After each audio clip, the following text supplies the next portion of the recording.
어제 저녁에 KTX로 공주역에 도착해서 이곳으로 와서 우리 장로님들 모시고 한번 먼저 세미나를 했고요.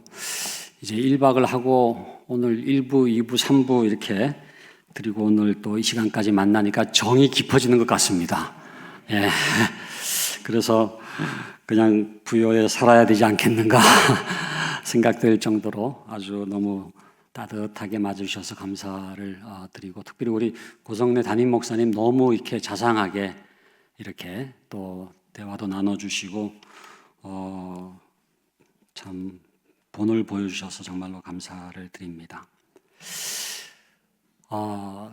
교회의 다음 세대를 위해서 두 기둥이 있습니다. 하나는 부모고 다른 하나는 이제 교회학교 교사입니다. 가장 좋은 부모는 신앙의 교사가 되어야 되고, 가장 좋은 교사는 부모 같은 교사입니다. 그래서 성경을 보면은 부모의 원리와 교사의 원리가 같아요. 사도 바울도 고백하기를 그리스도 안에서 1만 스승이 있으나 아비가 많지 아니하니 내가 복음 안에서 너희를 낳았다, 이렇게 얘기를 하면서 사도 바울은 그냥 선생님이 아니고 그냥 랍비나 스승이 아니고 1만 스승이 아니고 아비 같은 그런 교사였다고 얘기를 할 수가 있습니다.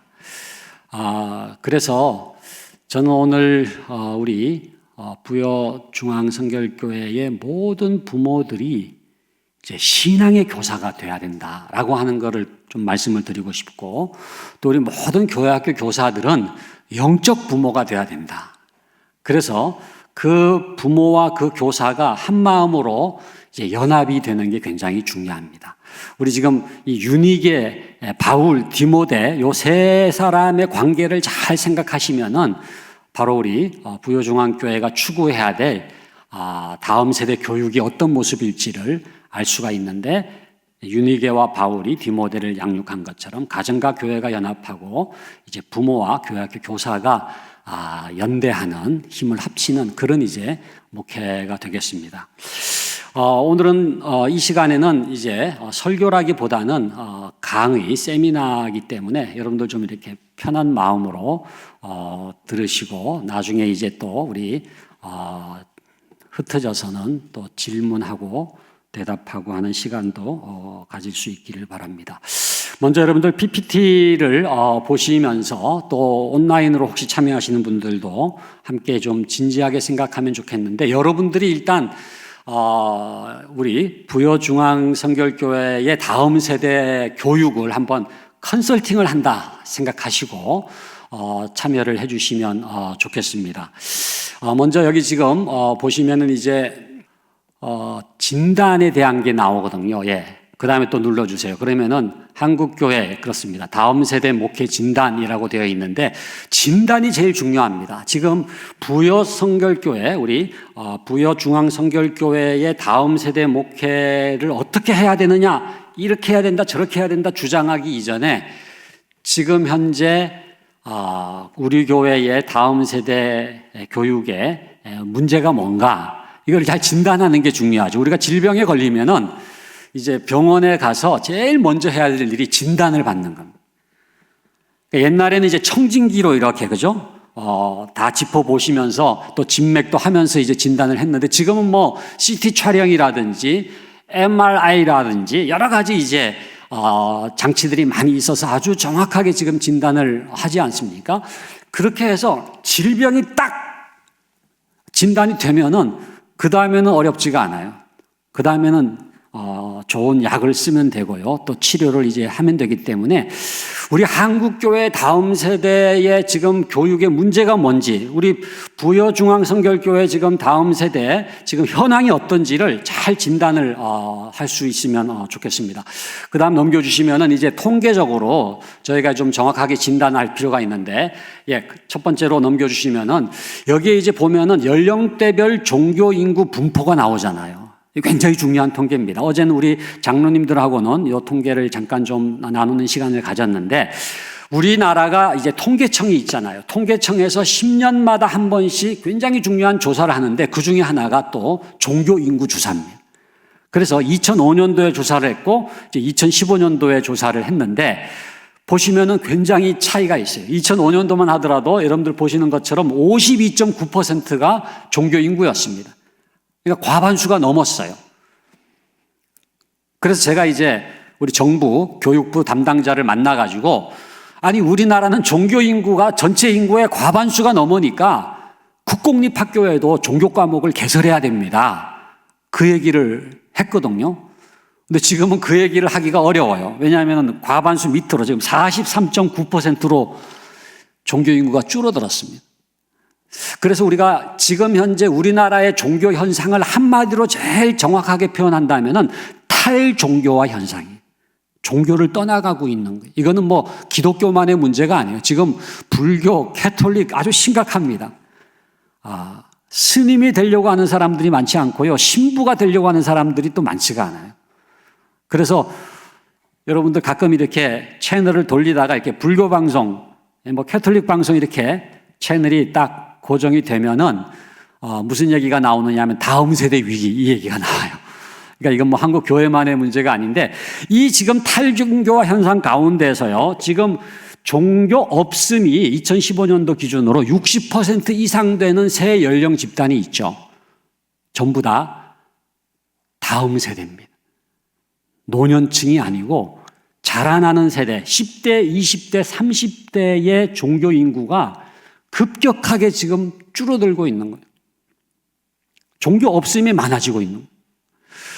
그래서 지금 한국 교회와 또 한국의 종교의 심각한 문제는 젊은이들이 교회를 떠나고 있고 종교를 떠나고 있다 하는 것이죠. 그 다음 넘겨주시면은 이제 한국 갤럽에서 최근에 조사한 게 나옵니다. 한국 갤럽이 굉장히 믿을 만한 이제 통계 조사하는 기관입니다만은 2004년도에 조사하고 2014년도에 조사하고 사실은 2024년도에 조사를 해야 되는데 코로나 때문에 지금 이 종교를 떠나는 사람이 너무 많아져 가지고 급하게 조사를 해 가지고 올해 2021년도에 조사한 거를 발표를 했어요.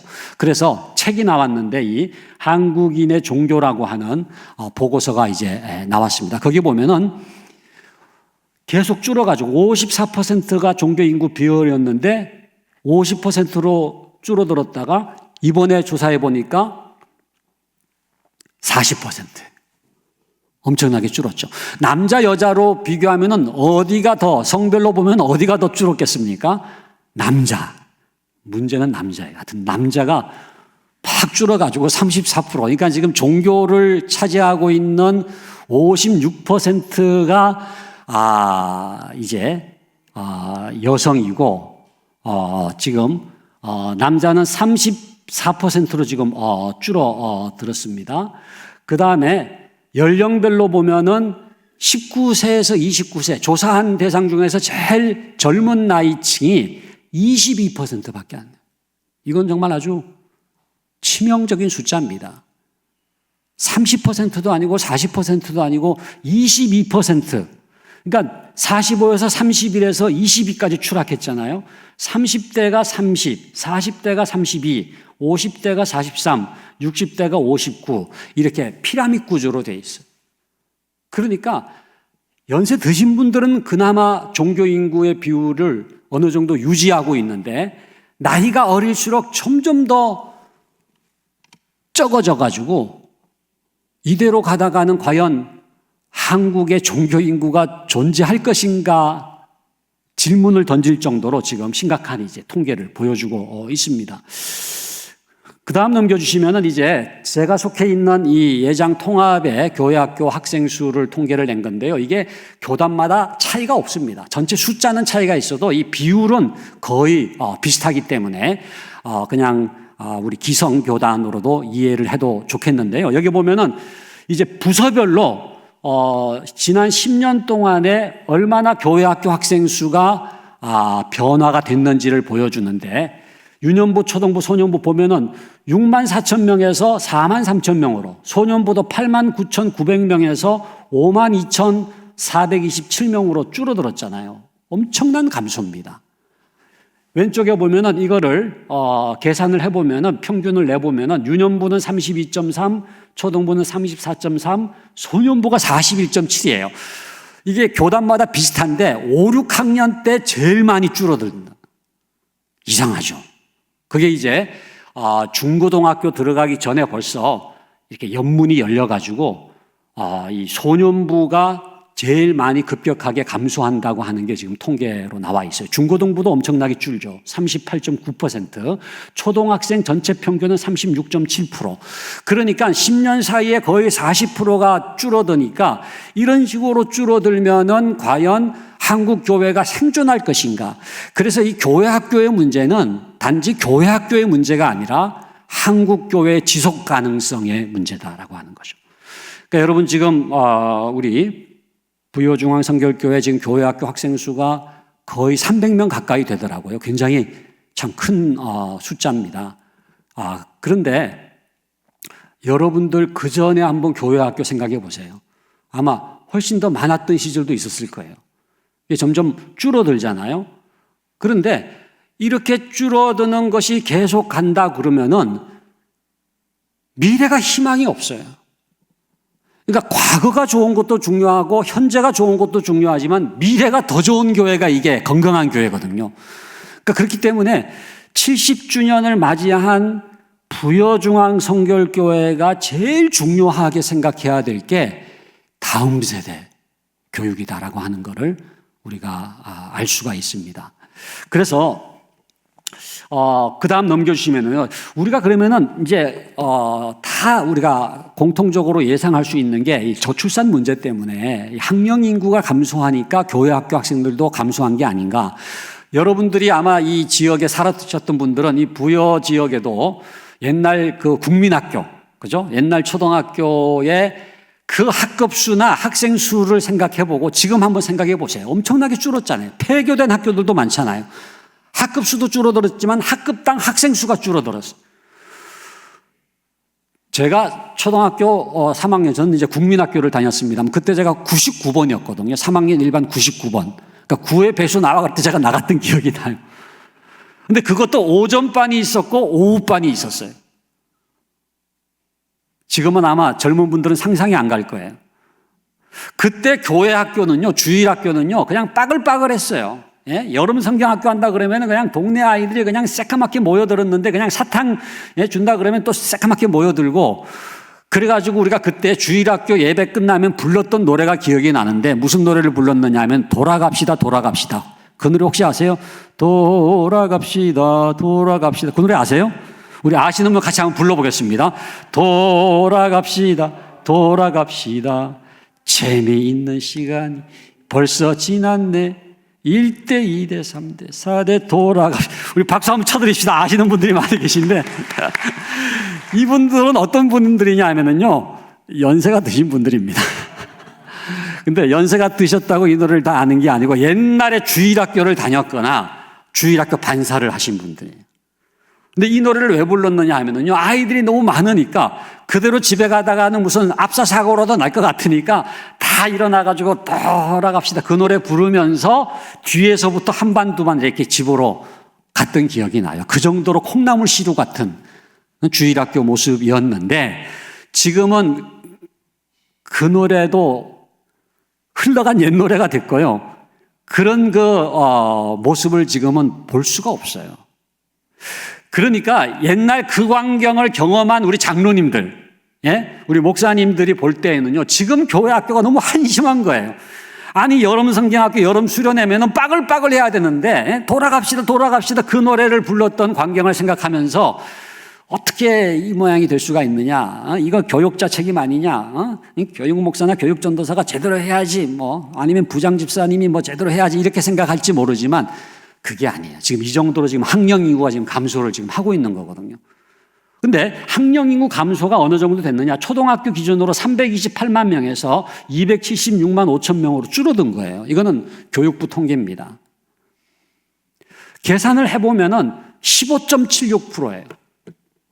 그러니까 학령 인구가 엄청나게 줄긴 줄었는데 15.76%를 감소했지만은 교회 학교 학생은 훨씬 더 급격하게 40% 가까이 감소를 한 겁니다. 그래서 계산을 해보면은 교회 학교 초등학교 학생 수는 학령 인구보다 21%가 더 감소했어요. 그러니까 무슨 얘기냐면요, 저출산 문제 때문에 학령 인구가 감소했다고 교회 학교가 감소한다라고 하는 것이 맞는 얘기지만은 그것만으로는 설명이 안 된다는 거예요. 그러면은 도대체 무슨 요인이 작용을 해가지고 학령 인구 감소보다도 더 급격하게 교회 학교 학생 수가 줄어들었는가? 이게 제가 너무 궁금해가지고 제가 연구를 2차례에 걸쳐서 전국적으로 이제 했습니다. 그것이 바로 넘겨주시면은 이거예요. 다음 세대 위기 유발 요인 분석 연구라고. 여러분, 교회 학교가 위기고 다음 세대가 위기면 그거를 유발한 요인이 있지 않겠습니까? 그 예상되는 요인을 쭉 열거하고 각각을 측정할 수 있는 도구를 개발해가지고 전국적으로 조사를 해가지고 통계를 돌려가지고 딱 결과를 보니까 이렇게 나온 거예요. 첫 번째 요인이 부모 요인입니다. 부모 요인. 그러니까 부모가 누구냐가 다음 세대를 결정짓는다는 거예요. 5점 만점에 4.16이면 굉장히 높은 점수입니다. 100점 만점에 환산해보면 83.2예요. 두 번째 요인하고 굉장한 차이가 나잖아요. 두 번째 요인은 74.1. 그 다음부터는 큰 차이가 없어요. 그러니까 무슨 얘기냐 하면은 너무나 확실하게 다음 세대의 위기를 유발하는 첫 번째 요인이 부모라는 거예요. 두 번째는 학업 요인, 학교 요인, 입시 문제, 수능 문제, 사교육 문제 있잖아요. 그러니까 첫 번째 요인하고 두 번째 요인을 합쳐가지고 설명하면은 부모의 자녀 학업관이 다음 세대를 결정짓는다. 이렇게도 말할 수가 있어요. 그러니까 부모가 성경적인 학업관을 갖고 있으면은 먼저 믿음, 먼저 예배, 먼저 주일 성수 해가지고 이제 교회를 보내지만은 세속적인 학업관을 갖고 있으면 뭐예요? 주일 아침에도 학원을 보내는 거예요. 교회 학교가 침체될 수밖에 없죠. 교회 학교 교사도 중요하지만 교회 학교 교사는 네 번째 요인이었어요. 그러니까 교사도 여전히 중요하지만은 교사 요인보다도 훨씬 더 중요한 게 부모 요인이라고 하는 것이 이제 입증이 되고 있는 거죠. 넘겨주시면 요거를 말이죠. 이렇게 문항별로 쭉 한번 순서를 내봤어요. 그러니까 이제 100문항이면은 100등까지 쫙 이렇게 순위가 매겨지는데 1, 2, 3위가 전부 다 부모 요인이었어요. 첫 번째가 뭐예요? 가정의 신앙교육 부재가 문제다. 제가 오전에도 말씀을 전할 때 언급을 했습니다마는 가정에서 신앙교육이 없는 거예요. 집사님 가정이고 권사님 가정이라고 하더라도 그냥 자녀 교육이 세속적인 가정이 많아요. 그러니까 신앙교육의 부재, 두 번째는 부모들의 세속적 자녀교육관이 문제다. 세 번째는 뭐예요? 부모의 신앙 저하가 문제다. 부모 자신이 신앙이 약해지니까 이게 다음 세대 신앙교육이 안 되는 거죠. 네 번째는 기독교의 신뢰도 추락이 문제다. 지금 여러분 아이들이요 교회 가는 게 창피하다는 거예요. 그러니까 교회가 어떤 그 신뢰도를 얻지 못하고 여러분들 여러 가지 신뢰도 평가 같은 거 보면은 개신교가 굉장히 이제 낮잖아요. 이번에 오징어 게임인가 거기서도 아주 기독교에 대해서 상당히 부정적인 그런 이미지를 드러내고 있는 것도 다 이게 참 안 좋은 영향이죠. 그 다음에는 학생들과 인격적인 만남이 없다. 이건 정말 교회학교 교사들에게도 굉장히 중요한 요소인 것 같아요. 그냥 강의가 중요한 게 아니라 사랑의 관계를 맺어야 되는데 그게 잘 안 되고 있다는 거예요. 그 다음에는 학업 요인이요. 6번, 8번, 10번이 전부 다 학교 관련되는 것인데 학업과 신앙이 연계되지 못한다. 주일에 학원 가는 것이 문제다. 입시 위주의 교육이 문제다. 그러니까 결국은 이게 공부 때문에 지금 교회를 떠나는 경우가 많이 있어요. 그러니까 우선순위가 신앙이 아니라 학업이 돼버리고 여호와를 경외하는 것이 지식의 근본이다 이렇게 연결이 되어 있는데도 불구하고 연결이 아니라 이것이냐 저것이냐 선택의 문제로 생각한다면은 뭘 먼저 선택하느냐? 학업을 먼저 선택하고 신앙을 그냥 소홀히 여기게 되면은요, 결국은 중고등학교를 지나면서 결국은 교회를 떠나게 된다든지 신앙이 약화되는 현상이 이제 나타나게 되는 거죠. 그리고 이제 학생들과 함께 있는 시간이 부족하다. 선생님이 가능하면은 함께 있게 될 때에 신앙적인 영향력을 끼치게 되는데, 그냥 짧은 시간, 주일 아침에 그냥, 여러분 분반 공부를 몇 분 하느냐, 제가 전국적으로 통계를 내보니까 11분에서 15분이더라고요. 분반 공부 평균 시간 11분. 그러니까 점만 찍고 가는 거예요. 그래가지고는 변화가 안 된다는 거예요. 예수님이 12제자와 함께 동거했잖아요. 이게 동거의 원리라 그러는데, 함께 있는 시간에 비례하는 겁니다. 절대 신앙교육은 그냥 효과적인 짧은 시간에 큰 효과를 내겠다, 그런 방법이 없어요. 함께 있는 시간에 비례하는데 그렇지 못하다라고 하는 거죠. 여러분이 10가지만 잘 해결하면 부여중앙성결교회가요, 다음 세대가 부흥할 수가 있어요. 요 10가지만 해결이 된다, 그러면 되는 거예요. 유바디 교육목회는 딴 게 아니에요. 요 10가지를 한번 해결해 보자, 이거예요. 그 다음 넘겨주시면은요, 자, 그렇다면 이제 진단을 해봤습니다만은, 그러면 이제 문제가 딱 드러났잖아요. 첫 번째 요인이 부모라 그랬잖아요. 그 다음에 이제 두 번째 요인이 학업 문제, 그죠? 그러면은 대안이 나옵니다. 다음 세대 위기 극복을 위한 대안이 나오는데, 그 다음 눌러주시면은 진정한 그리스도인 부모 세우기예요. 그래서 또 한 번 더 클릭을 해주시면은, 제가 오전에도 말씀을 드렸습니다만은, 교회 다니는 부모하고 교회 안 다니는 부모의 차이는요, 한 사람은 교회 나가고 한 사람은 교회 안 나가는 큰 차이잖아요. 그러나 똑같은 게 있어요. 그게 뭐냐면 자녀 교육이 똑같은데 세속적인 거예요. 교회를 다니는 사람도 그냥 세속적인 자녀 교육을 하고, 교회를 안 다니는 사람은 당연히 또 세속적인 교육을 하고, 그러니까 겉모습으로는 엄마가 교회를 다니고 이쪽은 안 다니고의 차이지만, 자녀 교육을 보니까는 둘 다 세속적인 자녀 교육은 똑같더라는 얘기입니다. 그래서 말씀을 드린 것처럼 다음 세대 신앙의 대입기를 위해서 가장 필요한 운동이 있다면은 제2의 거듭남 운동이다. 이게 제2의 거듭남이 뭐가 거듭나는 거라 그랬어요? 자녀 교육이 거듭나는 거죠.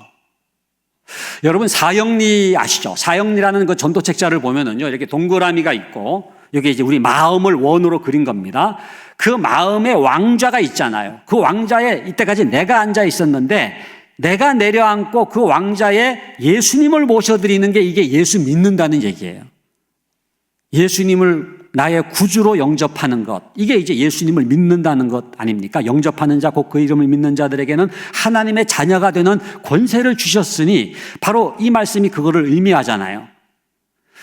자녀 교육도 마찬가지입니다. 자녀 교육의 원이 있어요. 여러분, 자녀 교육을 동그라미로 이렇게 그린다면은, 그 한복판에 이제 왕좌가 있는데, 거기 누가 앉아 있어요?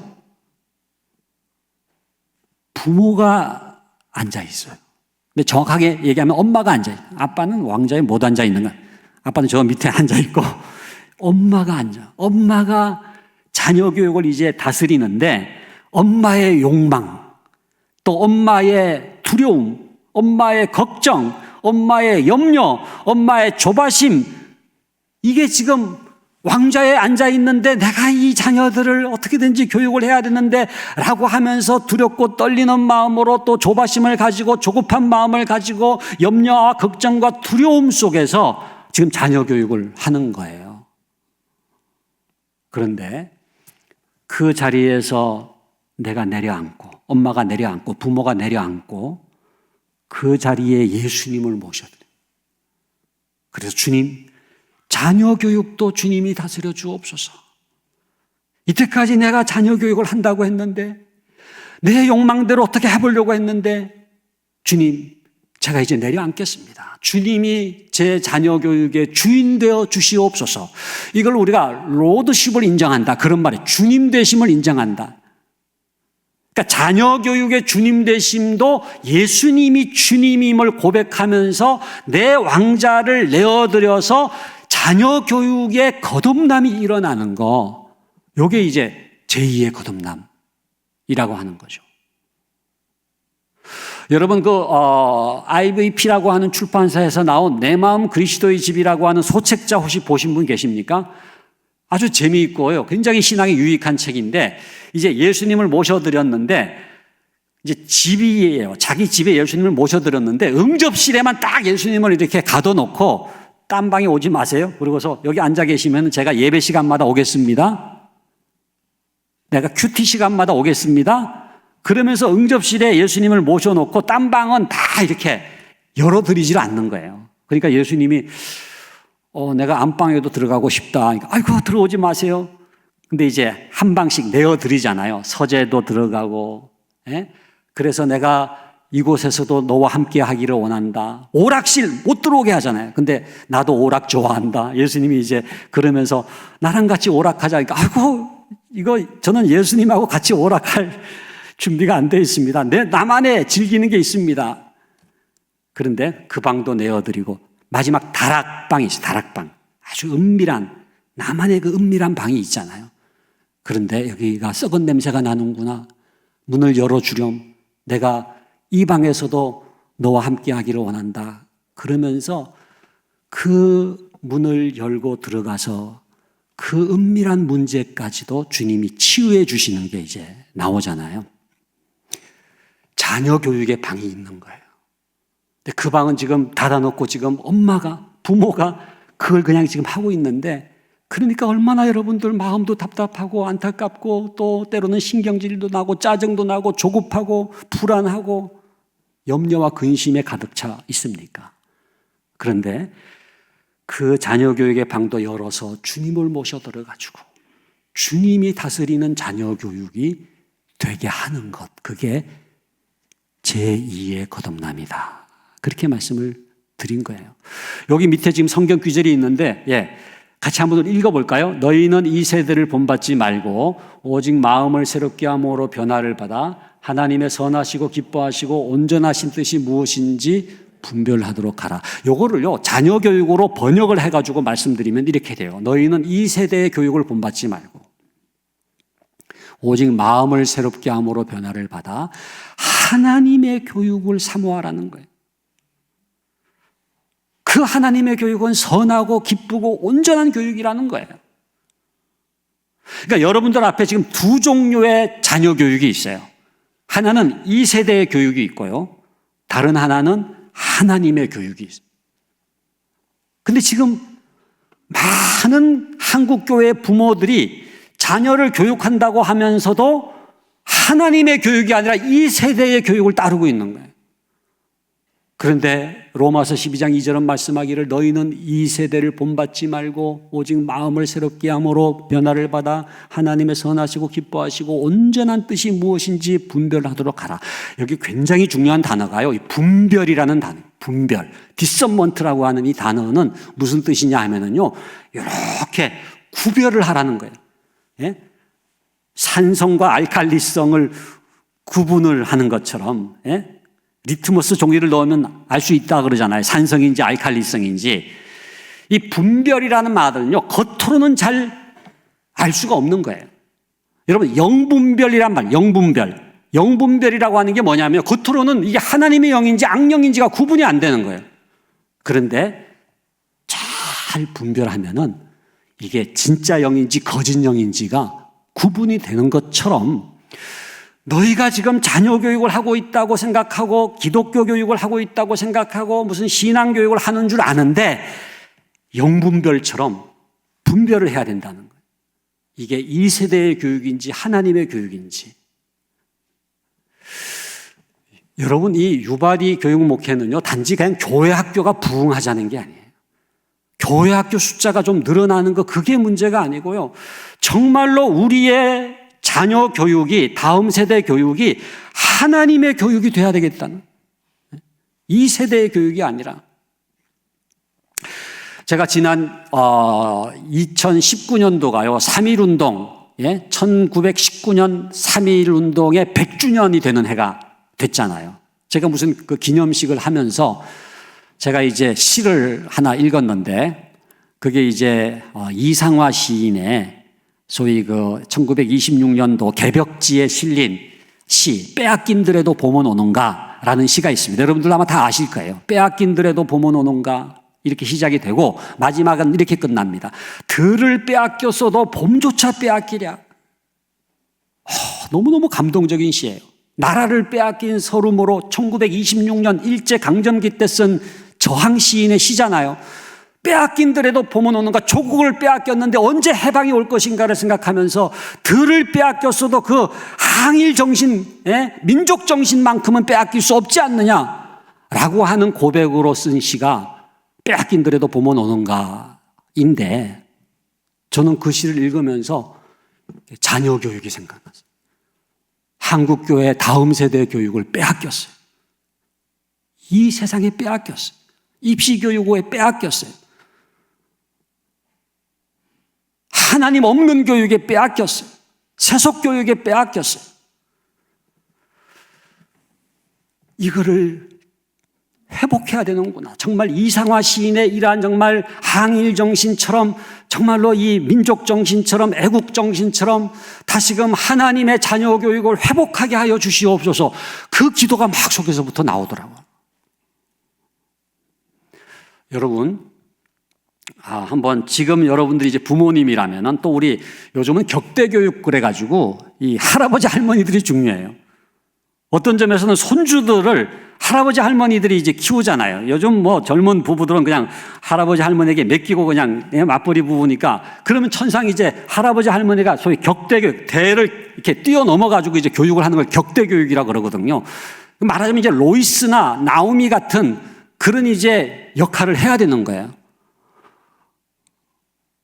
그래서 할아버지 할머니든지 부모든지 여러분들이 하시는 자녀 교육이든지 손주 교육이 이 세대의 교육인지 하나님의 교육인지를 분별하도록 하라는 거예요. 그래서 뭐예요? 하나님의 교육으로 회복하기를 원하시는 거죠. 그래서 넘겨주시면은 제가 이제 해외 사례를 세 군데 아주 간단하게 소개를 드리겠습니다. 여러분들 요즘 해외여행도 못 갔는데 우리 세미나를 통해서라도 해외여행을 좀 다녀오도록 하겠습니다. 지금 미국을 비롯해서 그래도 기독교 국가로서 우리보다 좀 앞서 나가고 있는 그 나라들의 세 가지 다음 세대 목회 흐름이 있어요. 첫 번째가 오렌지 컨퍼런스라고 하는 게 있습니다. 오렌지. 이 미국의 애틀란타주, 미국 가보신 분들은 애틀란타주 아시죠? 거기에 아틀란타시, 거기에 이제 이 노스 포인트 교회라고 있습니다. 이 노스 포인트 교회가 이 베이직 252라고 하는 거를 시작했어요. 이 252는 뭐냐 하면요, 누가복음 2장 52절입니다.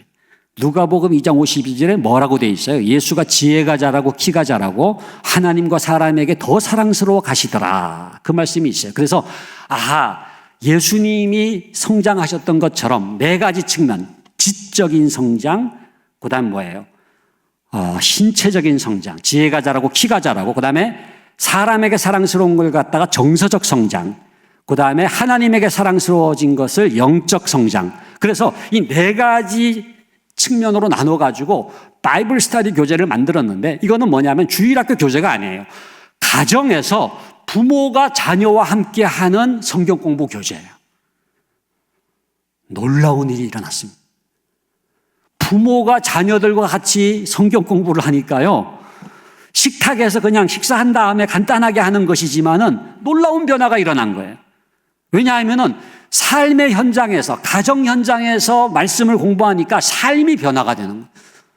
예를 들어서 이런 겁니다. 너희는 인내를 온전히 이루라. 인내를 온전히 이루라고 하는 말씀을 가지고 이제 성경 공부를 하는데, 아버지는 사업을 하면서 때로는 부도가 나고 회사가 어렵지만은 어떻게 해서든지 간에 참고 인내해가지고 오늘에 이르게 됐다라고 하는 얘기를 간증과 함께 나누는, 엄마는 주부로서 어떻게 참으로 인내했는지를 또 나누고, 그러면 자녀들은 학교에서 내가 어떻게 인내해야 될지, 어떻게 내가 참고 견뎌야 되는지에 대해서 나누고, 그러면서 인내를 온전히 이루라는 말씀을 가정에서 나누니까 아주 이게 삶이 변화되는 아주 그 생명이 있는 성경 공부가 됐다는 거예요. 그리고 이제 주일학교는 모여서 뭐 하느냐 하면은 셀리브레이션. 예? 그러니까 신앙의 무게중심을요, 신앙교육의 무게중심을 교회 학교에서 이렇게 가정으로 옮긴 거예요. 그래서 가정에서 바이블 스터디를 함으로써 자녀 신앙교육을 가정에서 담당을 하게 되고, 교회 학교는 특히 이제 안 믿는 가정에서 나오는 아이들을 집중적으로 양육을 하고, 그 다음에 이제 찬양과 축제를 하고, 그 다음에 소위 그 디사이플십, 제자 훈련을 하고, 또 진로 교육 같은 것을 이제 하는, 그러니까 교회 학교도 할 일이 많죠. 이게 너무 좋아가지고 이 노스포인트 교회가 이 Think Orange라고 하는 거를 만들었어요. 그러니까 오렌지를 생각하라. 근데 이 오렌지라는 색이 뭡니까? 빨강색과 노란색이 합쳐져야 된다는 거예요. 빨강색과 노란색이 합쳐져야 오렌지색이 되잖아요. 빨강이라고 하는 게 가정입니다. 사랑이 넘치는 이게 가정이 빨강색이고, 노란색이 뭐냐? 이게 교회입니다. 복음의 빛으로 충만한 교회, 이게 이제 노란색이거든요. 그래서 넘겨주시면은 요 빨강색과 노란색, 가정과 교회가 이게 연결이 돼야 된다는 거예요. 이때까지는 가정과 교회가 이게 분리됐잖아요. 그래서 그냥 교회 중심으로 했는데, 그게 아니라 가정에서 신앙교육을 하게 되니까 교회 학교만이 아니라 가정 빨강색과 교회 노란색이 합쳐져 가지고 오렌지색이 돼야 된다는 거예요. 이게 지금도 미국에서 아주 중요한 컨퍼런스로 계속 이제 이게 모이고 있고, 우리나라에도 굉장히 영향을 줬어요. 그래서 파이디온 선교회라고, 거기서도 이 책을 번역을 해가지고 이제 오렌지 다음 세대 목회, 딴 게 아니에요. 교회와 가정이 연계돼야 된다라고 하는 것을 강조하는 거죠. 두 번째는요, 넘겨주시면은 이 가정 친화적 교회 운동이라고 있어요. 가정 친화적 교회 운동. 이게 FFC 운동이라고, Family Friendly Church. 이게 가정 친화적 교회가 돼야 된다는 거예요. 그러니까 이때까지는 교회가 중심이 됐는데 가정 친화적이지 못했다는 거예요. 그래서 넘겨주시면은요, 이런 반성을 합니다. 이때까지 우리가 너무 교회 중심적이었다. 그러니까 사실 교회 중심적이라는 게 나쁜 게 아니잖아요. 근데 교회 중심적이 되다 보니까 가족이 모일 시간이 없어요. 가정이 피폐해지는 거예요. 심지어는 가정이 막 깨어져요. 이게 아니구나. 목회자들이 반성하면서 가정이 회복돼야 되겠구나. 가정이 은혜로 충만해야 되겠구나. 그래서 은혜가 충만한 가정들이 모여야 진짜 은혜로운 교회가 되는 거구나 라고 하는 것을 깨닫고 이 가정 친화적 교회 운동을 하기 시작한 겁니다. 그래서 너무 교회 중심이었다고 하는 것을 반성하면서, 교회가 물론 중심이 되기는 하지만은 가정을 살리고 회복하는 것에 초점을 두기 위해서 10가지 원리를 이제 내세웁니다. 넘겨주시면은 여기 보면 10가지가 이제 나오잖아요. 근데 굉장히 중요해요. 좀 조그맣게 쓰여가지고 글씨를 읽기가 어렵지만은 읽으셔야 돼요. 너무나 중요하기 때문에. 첫 번째가 뭐냐면, 모든 자녀들의 신앙 형성은 기본적으로 부모의 책임이라는 거예요. 교회학교 교사의 책임도 아니고 담임 목사의 책임도 아니라는 거예요. 내가 이 자녀의 신앙 양육의 책임자다라고 하는 것을 부모가 확실하게 인식하는 거예요. 두 번째는, 실제적인 신앙 형성은 교회 안에서 재현되는 각 가정 안에서 이루어진다. 그러니까 신앙 형성이 주일학교에서 이루어지는 줄 알았더니 그게 아니라는 거예요. 신앙은 기본적으로 가정에서 포메이션 된다. 그래서 가정이 신앙이 형성되는 가장 중요한 기관으로 보는 거예요. 세 번째는 뭐예요? 교회는 부모가 가정에서 자녀, 제자, 양육자가 되도록 돕는다. 자녀를 제자 삼아야 된다는. 여기 아마 교회학교 교사들도 많이 계실 텐데, 교회학교 교사들 가운데 이제 부모들도 있잖아요. 그런데 가정에서 자기 자식에 대해서는 전혀 신앙적인 교육을 하지 않고 주일날 와가지고 남의 집 아이를 그냥 신앙 교육을 하는 분들도 많을 거예요. 그거는 잘못됐다는 거예요. 먼저 내 가정의 자녀들을 내가 제자 삼아요.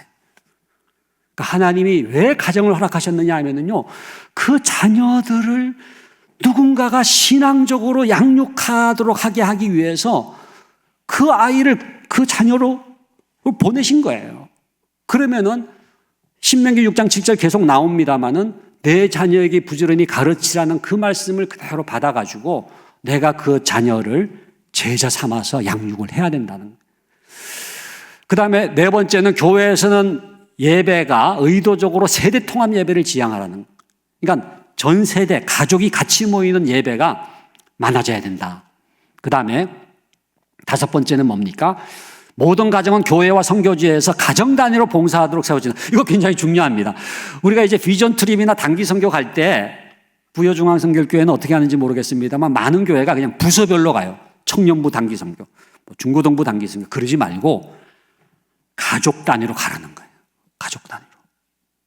근데 저희가 한번 해보니까요. 이제 저희 아버님이 목사님이라고 제가 설교 시간에도 말씀을 드렸습니다만 저희 아버님이 이제 돌아가시면서 이렇게 가족들을 다 모아놓고 가족 선교회를 만들자. 저희가 이제 6남 1녀 7남매니까 다 모이면 한 40명 되거든요. 그러니까 뭐 개척교회도 뭐 할만합니다만은 가족 선교회. 그래가지고 저희가 영파, 저희 아버님 호가 이 영적인 파도 그래가지고 이 영파 선교회를 만들어가지고 우리가 구정 때마다 인도에 그 캘커타 공항에 내려가지고 이동하면은 겐지스 강에 이 섬들이 많아요. 근데 아주 가난하고 교회도 없고 의료 시설도 없는 그런 곳에 가서 이제 저희가 의사가 몇 명 있으니까 이제 의료 봉사도 하면서 이제 여름 성경학교처럼 해가지고 몇 교회를 이제 세우는 일을 했는데 이 20년 가까이 그렇게 이제 했는데요. 가족이 같이 가니까 너무너무 좋은 거예요. 그러니까 부모가 선교하는 모습을 자녀가 보는 거예요.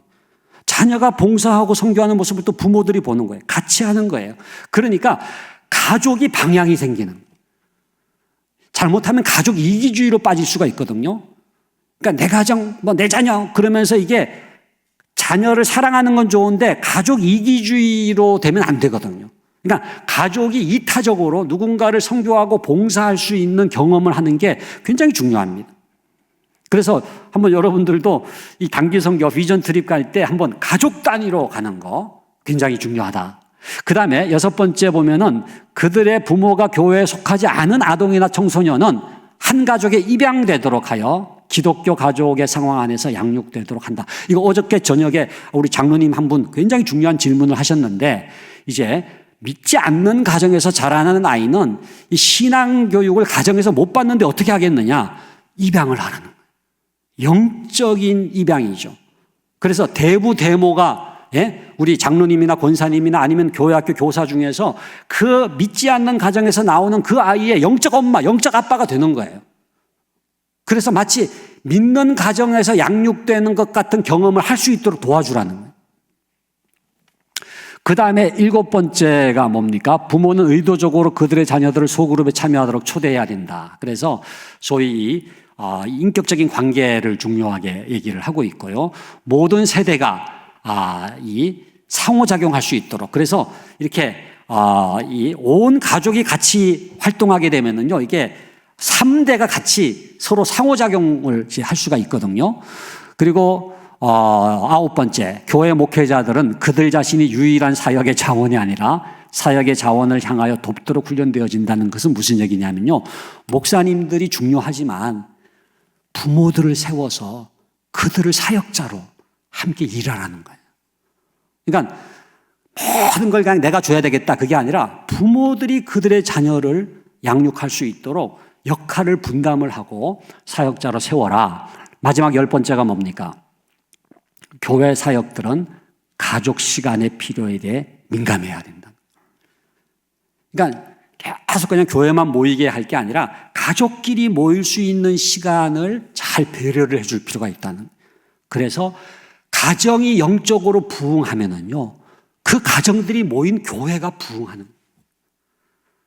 그래서 교회 자체가 비대해지는 게 목적이 아니고 정말 가정이 영적으로 살아있고 그 자녀들이 가정 안에서 신앙적인 양육이 일어나는 그 가정들이 모인 교회, 이게 부여중앙 선교교회가 돼야 되지 않겠는가 하는 겁니다. 자, 그 다음 넘겨주시면 이제 세 번째, 이 D6라고 하는 거는 신명기 6장이라는 얘기입니다. 그러니까 뭐 여러분들 이미 신명기 6장에 대해서는 잘 알고 계시니까. 그러니까 신명기 6장 모델을 회복해야 된다. 요게 이제 소위 론 헌터라고 하는 사람이 미국의 남침내 교회, 미국의 서던 베프티스트라고 하는 교단은 우리나라하고 굉장히 비슷해요. 보수적이고 또 백인들 중심이고 중산층에 안정된, 그래서 전통적인 이 스테레오타입의 그런 그 가정들이 잘 보존되어 있는 그런 이제 교단에서 이제 이 운동이 일어났는데 바로 다음 세대 교육을 가정에서 책임져야 된다라고 하는 운동입니다. 그래서 넘겨주시면은요, 크게 5가지로 이제 설명할 수가 있는데 첫 번째가 이거예요. 거기에 그대로 멈춰 계시면은요, 부모를 다음 세대 양육자로 세우는 거예요. 그러니까 부모가 중요하다는 얘기는 지금 계속 하고 있지 않습니까? 그 다음에 1대 168은 뭐냐 하면은 한 주간의 시간 숫자가 168시간이잖아요. 24시간 곱하기 7하면, 그죠? 168시간인데 주일 아침에 교회 학교 1시간으로 안 된다는. 168시간 전체가 다음 세대를 변화시키는 그런 교육이 돼야 된다. 세 번째, 귀가 하나뿐인 미키마우스는 뭐냐면 여러분들 미키마우스 귀 보면 푹 튀어나왔잖아요. 이거 뭐냐면 교회 학교가 그냥 목회와는 동떨어지고 그냥 귀처럼 붙어 있는 것처럼 이렇게 돼가지고는 안 된다는 거예요. 그래서 목회는 담임 목사님이 하지만 교회 학교 다음 세대는 그냥 교육 목사님에게나 교육 전도사님에게 맡겨버리는 걸로 가면 안 된다. 목회 전체가 다음 세대 지향적이 돼야 된다. 그 얘기를 하고 있고요. 그래서 이제 전통적인 목회 구조를 비판하는데 소위 그 병렬적 구조 있잖아요. 병렬적 구조는 뭐냐면 영아부, 유아부, 유치부, 유년부, 초등부, 소년부, 중등부, 고등부, 대학부, 청년부 이런 식으로 병렬식으로 돼 있어가지고는 안 된다. 이거를 소위 그 패밀리 미니스트리, 가정 사역 중심으로 이렇게 묶어서 가정 안에서 이게 통합이 돼야 된다. 그런 얘기하는 분도 있어요.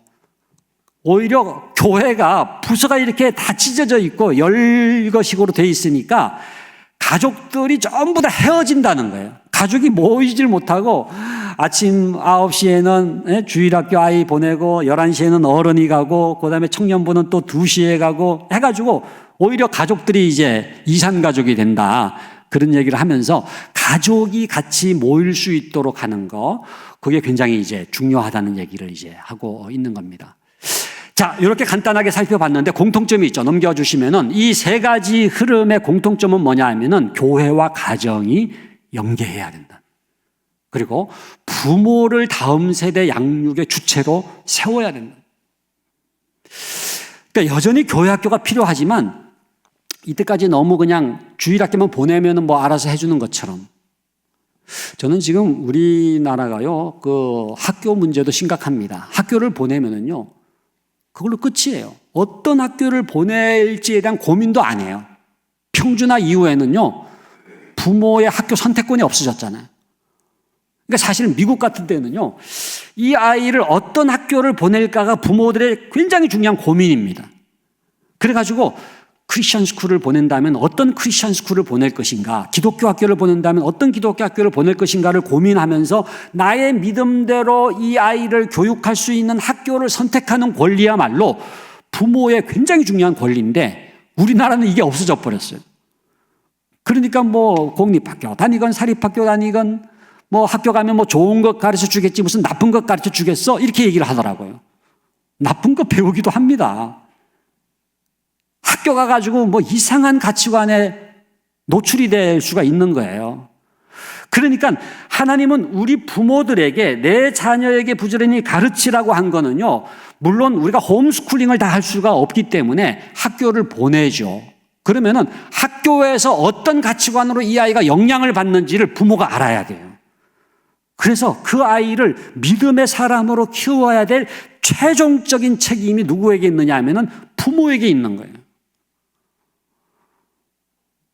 제가 어저께도요, 오전에 잠깐 상담을 하고 이제 이곳으로 KTX 타고 왔는데 자녀를 어느 학교에 보냈는데 거기에서 굉장히 상처를 받고 왕따도 당하고 심지어는 폭력까지 당하고 그래서 자퇴를 하고서 지금 어느 학교를 보내야 될지에 대해서 이제 상담하러 이제 저를 찾아온 거예요. 그렇게 말하자면은 보내놓고서 그 아이가 어떤 지금 학교에서 어떤 생활을 하는지를 전혀 몰랐던 거예요. 그래가지고 그런 성적인 폭력까지 당하고서야 이제 부모가 이제 그거를 깨닫고 말하자면은 비상이 된 거죠. 그래가지고 우리가 같이 깊이 있는 또 대화를 이제 나누고 오히려 전화위복이 되리라고 저는 믿고 있습니다만은, 그러니까 그런 점에서 여러분들이 이 부모가 자녀를 교육하는 데 있어서 주체다라고 하는 거가 단지 이렇게 뭐 신앙교육만이 아니에요. 모든 교육에 있어서 부모가 주체가 되고 국가는 그거를 지원할 뿐이지 국가가 주체가 아니에요. 그러니까 그런 점에서 여기 나와 있는 것처럼 부모를 다음 세대 양육의 주체로 세우는 운동이 필요하고요. 그 다음 넘겨주시면은, 그런데 이러한 지금 해외의 미국의 다음 세대 목회를 그대로 한국에 적용하는 것은 실패하게 돼 있어요. 왜냐하면은 한국적 컨텍스트가, 상황이 너무 다르기 때문에. 우리나라는 입시가 있잖아요. 그래서 여기 나와 있는 것처럼 한국, 중국, 일본, 홍콩, 대만, 싱가포르, 요 나라들은요 유교 국가잖아요. 요 나라들은 미국 거를 그대로 가지고 오면 안 되고요, 학업 문제까지도 신앙적인 관점으로, 기독교적 관점으로 정립을 해야 돼요. 그러니까 교회와 가정이 연계되는 건 좋은데 학업 문제를 굉장히 중요하게 다루어야 돼요. 오늘 여경직은 말씀도 어떤 점에서는 신앙과 학업을 잘 연결을 해야 된다는 의미가 담겨져 있지 않습니까? 그래서 그 다음 넘겨주시면은, 세 번째 우리가 알 수 있는 것은 이러한 가정과 교회의 연계를 강조하되 학업의 연계까지 고려한 한국형 다음 세대 교육 목회 모델이 요청된다는 거예요. 이게 이제 유발입니다. 유발이. 그래서 다른 거 다 참조하지만은 D6라든지 또 가정 친화적 교회 운동이라든지 오렌지 컨퍼런스라든지 뭐 다 참조를 하지만은 한국적 상황에서 제일 알맞는 그런 다음 세대 목회를 해야 되겠다 하는 것입니다. 그래서 넘겨주시면은 이제 좀 마무리를 하도록 할게요. 그럼 왜 유바디인가? 뭐 이미 이제 유바디에 대해서는 설명을 드렸죠. 나와 있는 것처럼 유바디 교육 목회는 유니게와 바울이 디모데를 양육했듯이 가정과 교회, 부모와 교회학교 교사가 함께 다음 세대를 세우는 교육 목회로서 목회 전체가 다음 세대 지향적인 목회 모델이에요. 그러니까 이러기 위해서 제일 중요한 분이 담임 목사님이십니다. 근데 우리 부여중앙성결교회는 우리 고성래 목사님께서 딱 이 중심을 잡아주셔가지고 얼마나 감사한지 몰라요. 이게 안 되면은 뭐 아무리 부목사님들, 뭐 교육 목사님들 뭐 열심히 한다고 해서 되는 게 아니에요. 왜냐하면은 전체 목회가 이 다음 세대를 중시 여기는 목회가 돼야 되거든요. 물론 뭐 노년 목회라든지 우리 중년 목회 다 중요하기 때문에 그거를 포기하거나 약화시킨다는 게 아닙니다. 그런데 다음 세대가 이렇게 위기이기 때문에 다음 세대에 대해서 담임 목사님이 다음 세대 본부장이 돼가지고 이 전 교회적으로 이 다음 세대를 살리는 이런 목회를 이제 하기 위해서 밑에 보면은 교구를 부모 발달 단계로 편성해서 성인으로서의 부모를 세우지만 이들이 가정에 가서 자녀를 신앙적으로 양육할 수 있도록 함으로써 교구를 다음 세대 목회의 센터로 삼는 교육 목회. 저는 이 부모라는 존재가요 굉장히 중요하더라고요. 그러니까 부모는 이게 이 브릿지입니다. 무슨 브릿지냐면은 부모가 성인이잖아요. 그러면서 다음 세대를 양육하는 분들이잖아요. 그러니까 부모를 딱 잡으면은요 성인도 잡고 다음 세대도 잡는 거예요. 딱 초점을 맞출 수가 있어요. 그래서 다른 교구들은 그대로 둔다고 하더라도 특별히 태어나서부터 고등학교 3학년에까지 이르는 이 자라나는 세대들을 둔 부모들을 따로 이렇게 좀 교구 편성을 하자라고 하는 게 저희들의 제안입니다. 예를 들어서 이런 거예요. 영유아 유치부 자녀를 둔 부모를 1교구, 그 다음에 초등학교 자녀를 둔 부모를 2교구, 중고등학생 자녀를 둔 부모를 3교구, 이렇게 구분을 한다면은 그 교구는 첫 자녀를 중심입니다. 첫 자녀. 그러니까 첫 자녀를 경험하면은 그 다음 자녀는 이제 익숙해지기 때문에, 그러니까 첫 자녀를 기준으로 해서 영유아 유치부 자녀를 둔 부모들이 같이 모여가지고 그 안에도 물론 이제 구역이 소그룹이 있겠죠. 그러면은 정말로 이렇게 공감이 되는 거예요. 여러분 초등학교 1학년 엄마는요 30살이든지 40살이든지 그냥 초등학교 1학년 엄마예요. 온갖 관심이 그 아이에게 가 있기 때문에 그러면 같은 관심사를 나누면서 어떻게 이 자녀를 믿음으로 양육을 해야 되는지 같이 얘기를 나누고 실패한 사례도 같이 나누고 경험한 것도 같이 나누고 같이 기도 제목도 나누고 이렇게 해가지고 이 교구 자체가 부모들을 세우는 교육의 장이 되는 거예요. 그러면 그 부모들이 가정으로 흩어지면 뭐예요? 자녀들을 양육하는 가정의 이제 영적인 리더가 되는 거죠. 물론 뭐 하루아침에 되는 것은 아니라고 하더라도 가정 예배도 드리고 그다음에 또 자녀 대화법이라든지 저희가 이제 두 가지 이렇게 부모가 영적으로 성장하면서 동시에 자녀들과 어떻게 좋은 관계를 맺을 수 있을지 이것도 이제 같이 이렇게 나누고 교육할 수 있도록 이제 교재가 나가거든요. 그렇게 함으로써 전체 다음 세대 목회를 교회가 중심이 돼가지고 그냥 교회학교에 맡겨버리는 게 아니라 부모들을 세움으로써 부모가 자녀들을 신앙적으로 양육할 수 있도록 도와주는 그 목회가 정착되도록 하는 게 중요하다. 넘겨주시면은요. 자, 그래서 이건 간단하게 말씀드리도록 하겠습니다. 그 다음 넘겨주시면은 이 유바디 이 교육 목회는 일부러 이제 신약 개념을 가져온 이유가 구약의 유태인 교육도 중요하지만은 제가 이스라엘 교육 좋은 점을 오늘 또 아침에 경청 얘기하면서 이제 말씀을 드렸습니다만은 우리가 유태교가 아니잖아요. 기독교는요 구약만이 아니라 신약까지 이제 포함을 하는 거지 않습니까? 그래서 유니게와 바울이 디모데를 양육한 그거를 가지고 와서 보다 더 신구약이 합쳐진 기독교 교육으로서 이제 다음 세대 교육을 강조를 하고 있고요. 그 다음 넘겨주시면은 교회 학교가 굉장히 중요해요. 주일 학교가 필요해요. 아까 말씀드린 것처럼 바울 같은 선생님들이 있어야 돼요. 그래가지고 유니게와 바울이 연합한 것처럼 가정과 교회 학교가 이렇게 연결이 돼야 되는데 옛날식 교회 학교로는 안 돼요. 교회 학교가 변해야 되는데 어떻게 변해야 되느냐? 그냥 강의만 하고 지식만 전달하면 되는 게 아니라 선생님 그러면 교사 그러면 가르치는 사람. 근데 가르치는 것만으로는 안 돼요. 사랑해야죠. 그래서 오히려 품는이라는 말을 저는 이제 좋아합니다만은 가르치다는 동사 대신에 품다라고 하는 그런 이제 용어를 사용하면 좋겠다고 생각을 합니다만은 주일학교가 왜 중요하냐? 여기 두 가지 적어놨죠. 인생에서 정말 중요한 것 두 가지가 있는데 부모를 잘 만나는 것도 중요하지만 영적 스승을 잘 만나야 돼요. 두 번째는 뭐예요? 신앙의 동지를 만나야 돼요. 그러니까 부여중앙성결교회 주일학교에서 아이들이요 평생 동역자를 만나는 거예요. 그래서 주일학교가 건강하게 세워지고 가정이 건강하게 세워져서 이 두 가지가 시너지, 윈윈 역할을 이제 해야 된다 하는 것이고요. 넘겨주시면은 세 번째는 전체 목회가 다음 세대 지향적이다. 그래서 하나씩 클릭을 해주시면은 목회와 교육이 분리됐잖아요. 그리고 가정과 부모가 너무 역할이 약화됐는데 이거를 이제 회복해야 되겠고요. 두 번째는 넘겨주시면은 교회 학교와 가정이 분리된 것을 극복하기 위해서는 신앙교육의 주체로서 부모를 세우면은 그 부모가 이 연결고리가 이제 될 수가 있고요. 그리고 이제 이중 구조가 뭡니까? 목회와 교육이 분리됐어요. 목회는 성인 중심이고 교육은 뭐예요? 다음 세대 중심으로 이렇게 쪼개졌는데 그게 아니라 목회와 교육이 하나 되기 위해서는 담임 목사님이 다음 세대 목회의 중심에 서서 다음 세대 본부장이 돼서 부모를 세우면은 그 부모가 가정에서 자녀를 양육하니까 목회와 교육이 분리되지 않고 하나가 될 수 있다.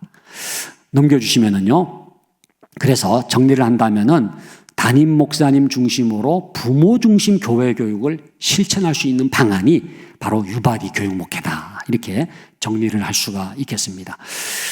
그 다음에 넘겨주시면은, 자, 그럼 유바디 교육 목회 개관하고, 요게 이제 마지막 슬라이드로 이제 가까이 가고 있는데, 첫 번째는 요약하면은 유바디 교육 목회 주대상은 부모라는 거를 말씀을 드리고요. 이 부모가 이제 발달합니다. 이걸 우리가 부모 발달 단계라고 얘기하는데, 그 다음 넘겨주시면은, 부모 발달 단계도 사실 뭐 자세하게 말씀드리려면 좀 시간이 걸립니다만은, 이 자녀만 발달하는 게 아니에요.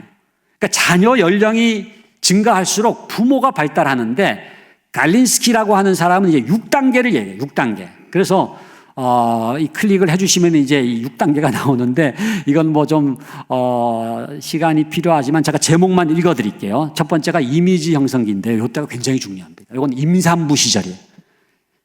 임산부 시절에 처음으로 부모라는 이미지를 갖고 내가 임신했네 그런 다음에는 내가 그럼 엄마네. 옆에 있는 이제 남편 그럼 난 아빠네. 이렇게 이제 처음 이제 엄마 아빠 이미지를 갖게 되잖아요. 근데 그때 그냥 엄마 아빠가 아니라 크리스찬 부모라는 이미지를 가져야 된다. 그러니까 여러분 이거 임산부 때에 어떤 이미지를 갖느냐에 따라서 기독교적인 교육과 세속 교육으로 이렇게 나눠지는 거예요. 근데 많은 교인들이 임산부 시절에 그냥 엄마가 됐네 아빠가 됐네 하면서 그냥 아예 자녀도요 그냥 아들이네 딸이네 그냥 내 자녀라고 생각을 하는데 그게 아니라 하나님의 자녀라는 이미지를 가져야 되는데 하나님의 자녀라는 이미지를 갖지 못한 채 그냥 내 자녀 이렇게 되면 내 욕망이 투영되기 시작하는 거예요. 제가 그런 얘기를 들었어요. 산후조리원에서 이제 아무도 못 들어오게 하는데 메르스 사태 이후에 산후조리원 잘 못 들어오게 하는데 누가 들어와서 이제 광고를 하는데 학습지 광고하는 분이 들어왔다는 거예요. 그래가지고 지금부터 입시 준비해야 된다. 예? 지금 방금 몸 풀었는데 예? 지금부터 근데 그게 통하는 거예요. 산후조리원부터 이 엄마들이 얘는 서울대 보내야 된다. 서울대. 예?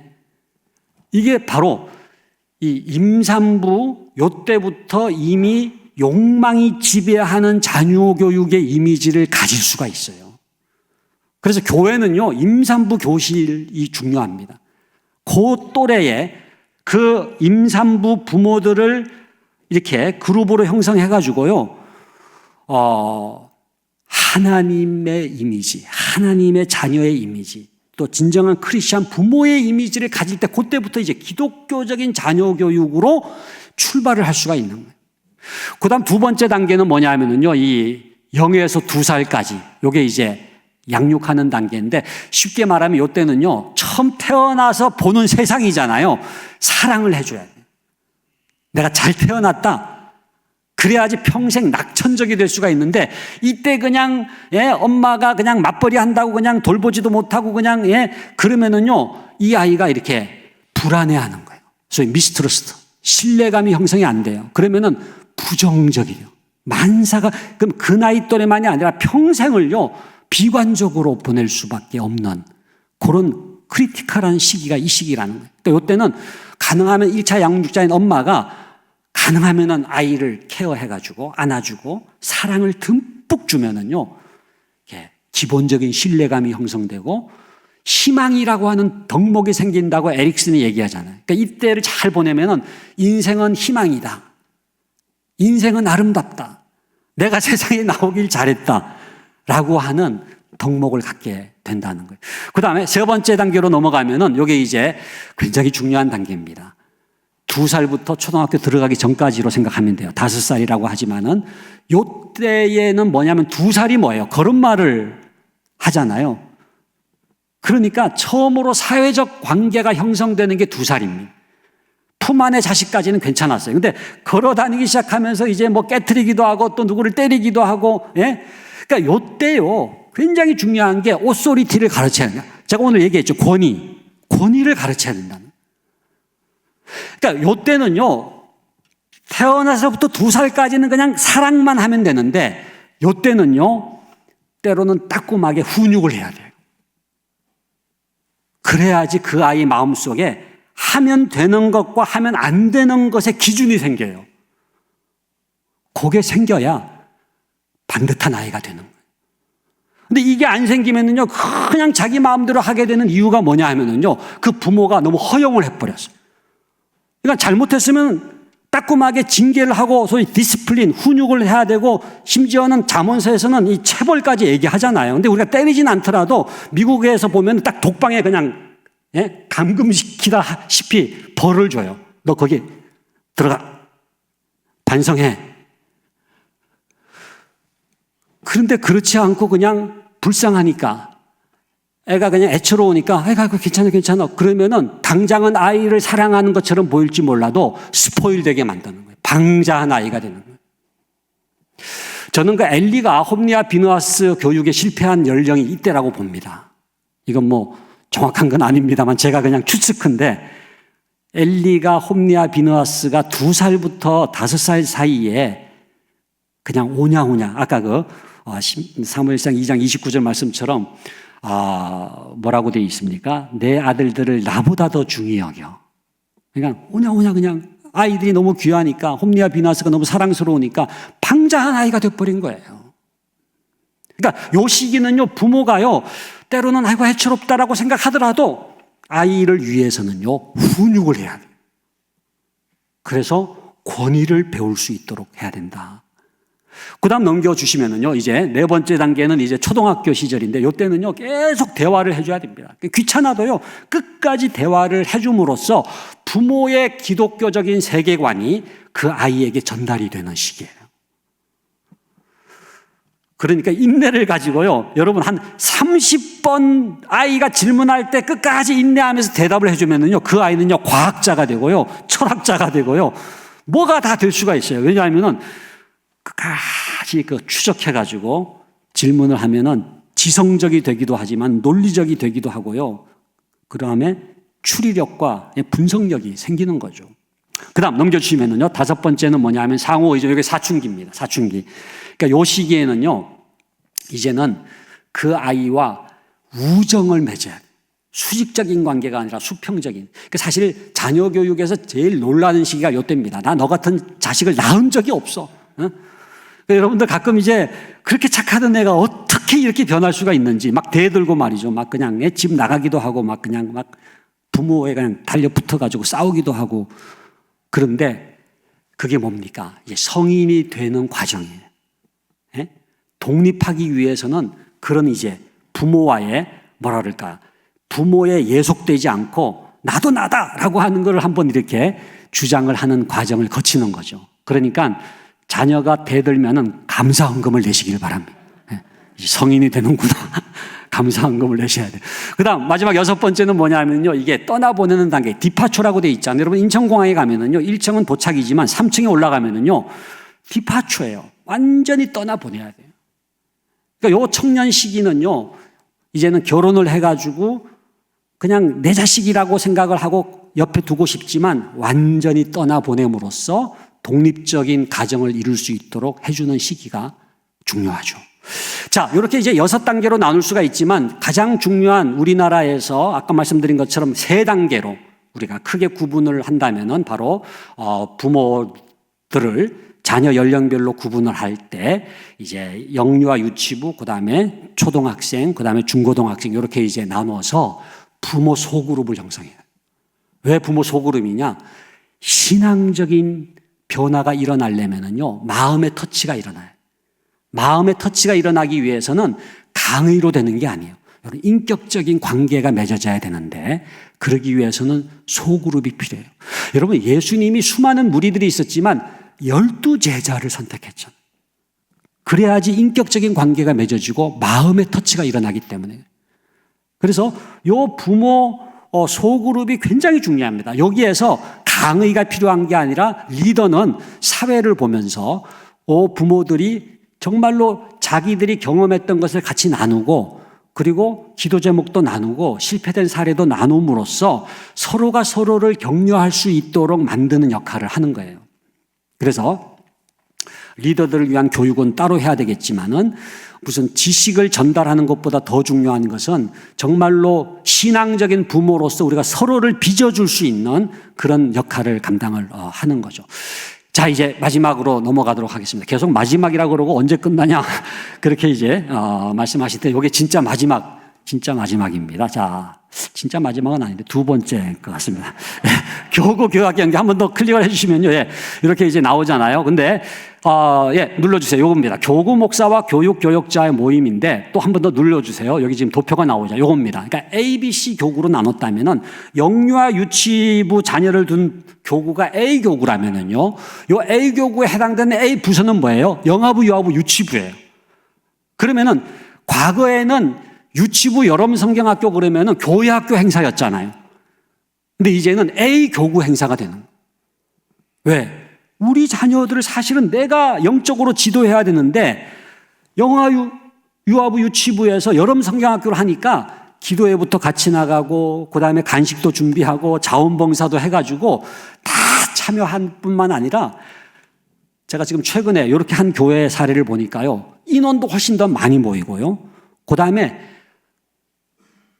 교사가 자원봉사자들이 많아가지고 너무너무 그냥 신이 난 거예요. 부모들이 다 참여하니까.